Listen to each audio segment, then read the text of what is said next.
Olá, alunos da Paulo Freire, boa tarde. Tudo bem com vocês? Eu espero que sim.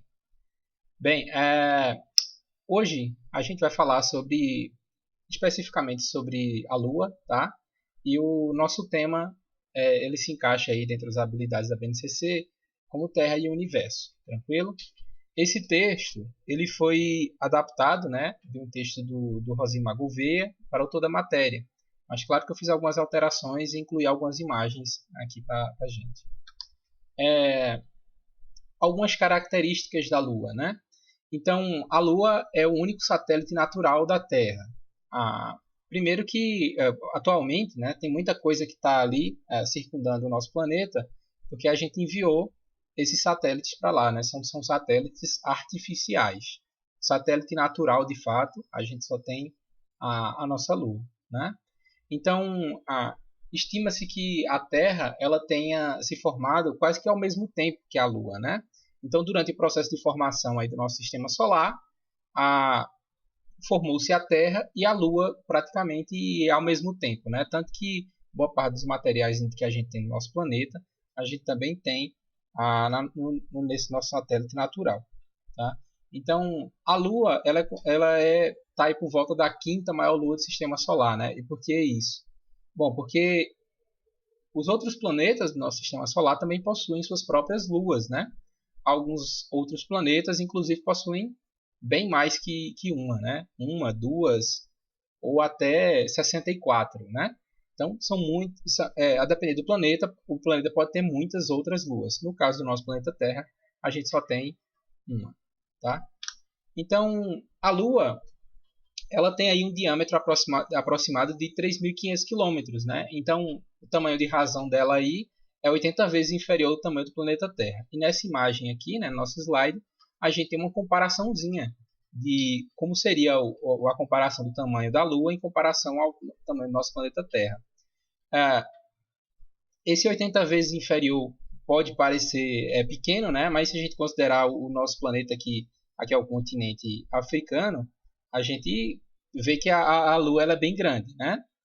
Então, uma outra característica, né, é que a Lua ela não possui uma atmosfera como aqui no nosso planeta. Então, aqui no nosso planeta, a gente tem uma camada de ar, né, que é onde a gente habita, e que na Lua isso não é verdade, isso não existe lá, né? Então, lá não vai ter uma camada de oxigênio onde a gente possa respirar naquele local. Lá é o vácuo, né? E na Lua a gente também não tem a presença de água, como é o caso da Terra, como a gente tem vários oceanos aqui, né, de água líquida, no caso do nosso planeta. Uma outra característica, né, é que a Lua tem uma face que ela é iluminada pelo Sol e a outra que ela fica numa parte escura, né? E quando a Lua está sendo iluminada pelo Sol, essa parte iluminada, ela pode chegar até 127 graus Celsius, ou seja, uma temperatura muito alta, né, pelo menos para nós humanos. Tudo bem? E sobre as crateras lunares, né? Bom, a Lua, gente, ela como não tem atmosfera, não tem temperismo, né? Não tem vento, não tem chuva, não tem água batendo. Então ela fica praticamente estabilizada, né? Então não acontecem muitas mudanças, a não ser que ocorra a colisão de um asteroide, certo? Então essas crateras lunares que a gente pode observar na imagem, né? Elas são frutos de colisão de asteroides com o nosso satélite natural, a Lua, certo? Bem, falando um pouquinho sobre as fases, né, da Lua. A Lua, a Lua muda de fase, né, de acordo com sua movimentação em relação à Terra e ao Sol, e a gente pode classificar essas fases da Lua basicamente em quatro, certo?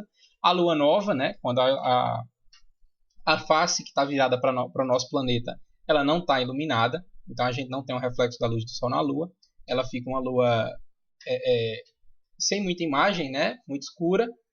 Aí a gente tem a Lua crescente, onde a gente vê aqui na nossa imagem só uma parte da Lua iluminada, né, e ela é crescente porque ela está passando a ser cada vez mais iluminada, né?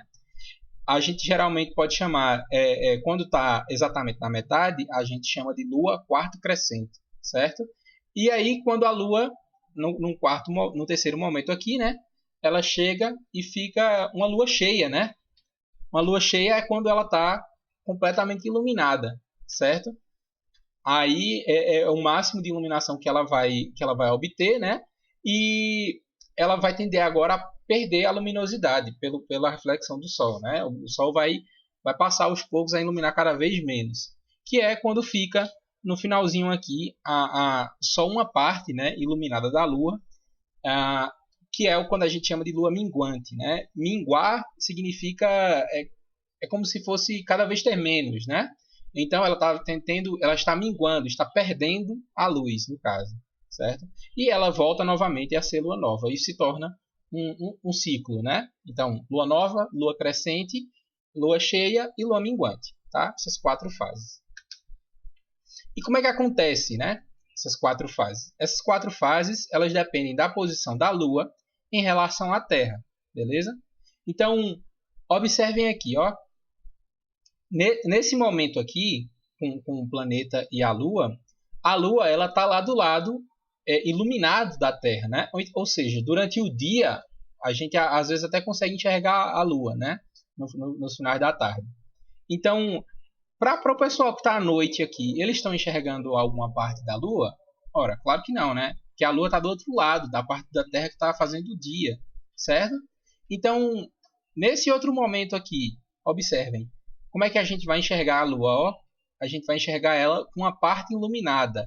Porque está vendo que essa parte aqui da Lua que a gente está enxergando, só uma partezinha iluminada pelo Sol, certo? Porque a Lua ela não tem luz própria, né? Ela só reflete a luz do Sol, certo? Então, essa aqui é a Lua crescente, né? Bom, chegou nesse momento aqui, nessa próximo passo, né? E a Lua metade da Lua está iluminada, tá certo? Se a gente tivesse aqui, por exemplo, a gente conseguiria enxergar só essa parte, né? Essa outra metade aqui estaria virada para o outro lado que a gente não conseguiria enxergar. E aí, quando a gente enxerga metade da Lua, como eu falei, a gente enxerga a Lua quarto crescente, né? Uma das fases da Lua. Bom, quanto mais próximo aqui do outro lado que está à noite se aproxima, mais iluminada ela vai ficando, até se tornar a lua cheia, né? Então, quando ela está exatamente do lado oposto do Sol, a gente vai enxergar uma lua cheia, certo? E continuando o ciclo dela, né? Ela vai passando e quanto mais aqui para esse lado ela vem vindo, né, para completar o seu ciclo, mais ela vai perdendo a luz, que é quando a gente encontra a Lua quarto minguante, né? Quando ela está apenas metade iluminada, mas ela está cada vez mais perdendo a sua iluminação, né? Depois da Lua quarto minguante, o seu ciclo continua, o seu ciclo lunar, e ela vai voltando a ser uma Lua nova novamente, né? Por mais que seja uma cacofonia. Então, quando ela completa o seu ciclo, novamente, ela vai realizar ele novamente e todos esses passos aqui, todas essas fases da Lua, elas vão sendo repetidas ao longo dos 29 dias, né? 29 dias e 7 horas, salvo engano, desse período de movimentação da Lua, das suas diferentes fases, certo? E é por isso que a gente vai ter lá o calendário lunar, né? Porque esse ciclo ele vai se repetindo, mas não bate exatamente com os dias do mês, né? Tem mês que tem 31 dias, mês que tem 30, fevereiro tem 28, né? E assim vai. E dessa forma, a Lua, a Lua cheia, a Lua minguante, a Lua crescente, todo mês ela vai mudar um pouquinho, né? Porque depende da posição em que ela tá certo? Naquela data. Para refletir a luz do Sol e para influenciar na forma como a gente vê ela, né? No céu noturno. Beleza? E como é que acontece um eclipse, né? Nesse caso aqui, um eclipse lunar. Bem, quando a Lua está de fato, né, alinhada, a gente tem essa sequência aqui, esse alinhamento perfeito do Sol, da Terra e da Lua. Em alguns momentos, a Terra pode lançar uma sombra, né, sobre a Lua. E o que é que acontece quando isso ocorre, esse alinhamento, né? Bom, quando esse alinhamento ocorre, acontece o que a gente chama de eclipse lunar, tá certo? Então a gente vai ter lá a Lua no nosso céu noturno. Se ela tiver uma Lua cheia e ocorrer de a Terra passar a sua sombra de frente à Lua, a gente vai ver a Lua mudando de cor, né? Que a gente vai ter lá a sombra da Terra sendo projetada na Lua. E claro que a sombra vai ser no formato da Terra, né? Esférico, redondo, certo? E o que é que acontece no eclipse solar, né? Bom, o eclipse solar acontece quando a gente vai ter esse alinhamento aqui, né? A gente vai ter o Sol, a gente vai ter a Lua e a gente vai ter a Lua projetando uma sombra na Terra, né? E quando tem esse alinhamento perfeito, novamente, a gente vai ter lá a sombra da Lua projetada na Terra. E quando isso acontece, quando é durante o dia, a gente, claro, pode ter vários tipos de eclipse solar, né? Parcial, completo e tudo mais. Então, a depender da área, da região do planeta onde você esteja, você vai conseguir ver esse eclipse solar de diferentes formas, né? Nesse caso aqui, para quem está aqui no centro, vai ser um eclipse total, né? E para quem está dentro dessa área aqui da sombra, a gente vai ter um eclipse parcial, ou seja, vai passar só é, vai cobrir só parte do Sol, né? Não completamente, certo? E é isso aqui que a gente vê, né? A gente aqui tem eclipse total e aqui uma série de eclipses parciais, né? A gente tem o Sol, né? Durante o dia e a Lua projetando aí sua sombra, passando em frente, né? Ao Sol. Durante um breve momento aí, impede a passagem de luz, mas é bem passageiro, né? Já que a Lua vai continuar realizando seu movimento em volta da Terra. Beleza? Bom, gente, lembrando que para visualização de eclipse solar, né, a gente não deve ficar olhando diretamente para o Sol, porque pode prejudicar muito a nossa visão, né? Pode causar cegueira, inclusive. E também não utilizar papel filme, nem papel de radiografia, nem nada do tipo, tá? Tem que ser bem cuidadoso com isso. Então pode danificar a nossa visão. Por hoje é isso. Até a próxima. Até a nossa próxima aula de ciência, beleza? Tchau, tchau.